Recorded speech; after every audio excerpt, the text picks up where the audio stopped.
Last day I taught you about the factors of production: land, labor, physical capital and the human capital. Today we are going to study about the land.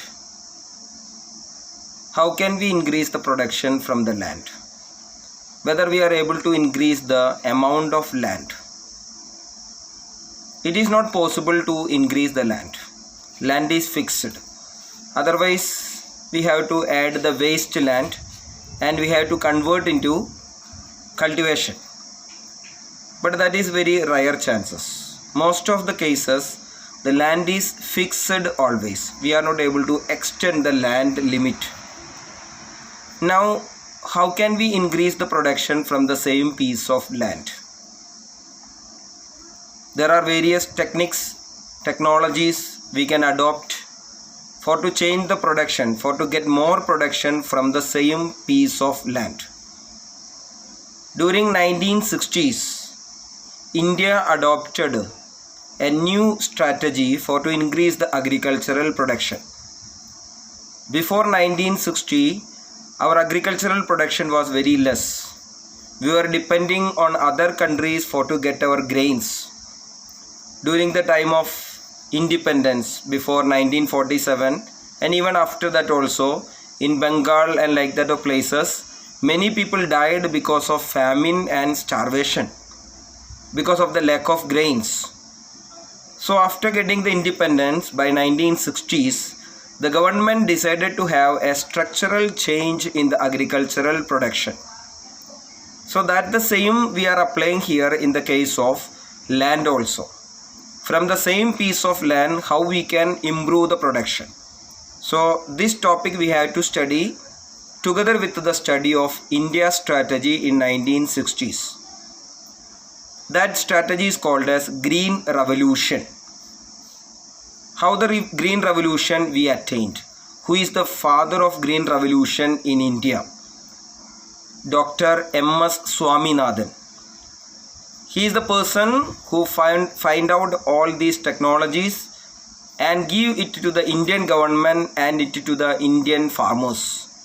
So what type of methods? First one is HYV seeds, high yielding varieties of seeds. More and more varieties. By the researchers, we find out more and more seeds, good varieties of seeds.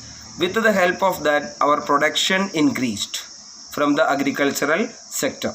This is what is called as HYV, high yielding varieties of seeds. Second one is irrigation methods.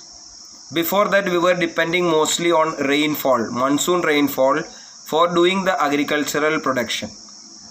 But now we are applying the tube well irrigation, drip irrigation, sprinklers irrigation. While you come into the school, every day morning we used to watch that on our lawn, ground, the sprinklers works.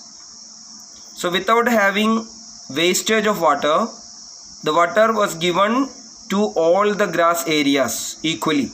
That is the technology applied in our school, sprinklers. Same way drip irrigation, drip drop irrigations. One by one drop comes into each and every plant. So these are the technologies applied in the irrigation field. With the help of that also the agricultural production increased. Next one is fertilizers. Before that we were using the cow dung, then the leaves, the branches of the trees as a fertilizer. And they were not able to give a good amount of production, agricultural production to us. But now we are using the chemical fertilizers. With the help of that, we are able to make more and more production from the agricultural sector. Next one is pesticides and insecticides. We use the pesticides to kill the pests which attack our cultivation areas or our plants. So by applying these pesticides and insecticides, also we are able to make a good amount of production from our agricultural sector. Next one is mixed cropping. On the same land we plant two types of crops. What is the benefit of this? Even though one plant is affected badly, the other plant will give you the benefit. So if one plant is affected badly by the rainfall or any other reasons, we will get the benefit, and it's an expect we will get the benefit from another plant. So this is what is called as mixed farming or mixed cropping. Next one is multiple cropping. On the same land in the same year, we are doing different crops. After completing one crop, we are doing the next crop, which is called as what? Multiple cropping. This was also a method which adopted in the Green Revolution. So these are the various methods adopted by Indian government during 1960s to increase the agricultural production of our country, which is called as Green Revolution. The same technology we are able to apply in the land without increasing the amount of land to increase the production.